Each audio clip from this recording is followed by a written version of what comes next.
Good morning mga idol. Ito po, gwapong stock 7 months mga idol. Sinasanay-sanay muna bago ilaban. Kasi ngayon panahon stock na po. Mga batang manok ang labanan, kailangan may sasanay-sanay po natin sa tali at kailangan di mailap ang manok. Yan mga idol. Yan, ito pangalawa idol, ganon din, maganda rin, gwapo. Sinasanay-sanay din po namin sa tali para hindi maging mailap pagdating sa labanan.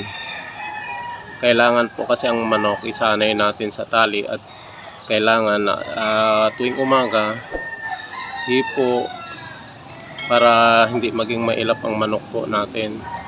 Hipuin natin at himas-himasin po. Ganyan po talaga ang manok. Kailangan bago natin isabak natin sa labanan, hindi sila takot sa tao.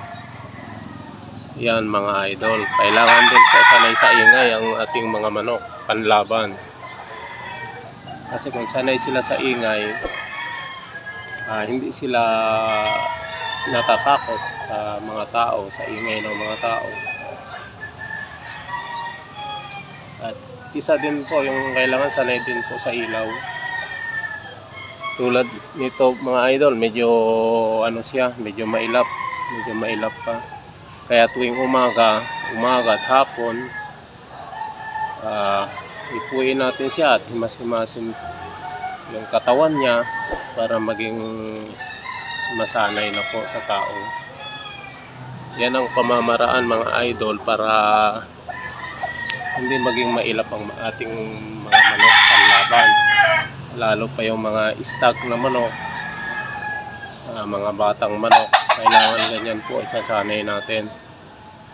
Ayan. Maraming salamat nga pala sa mga viewers ko, sa mga supporter ko. Maraming salamat po sa inyo. Nandyan lang po kayo at sumusubaybay sa aking channel, Larry Monteroyo Tari Tutorial. Maraming salamat sa inyo mga idol, mga guys, at sa lahat sumusubaybay sa aking YouTube channel.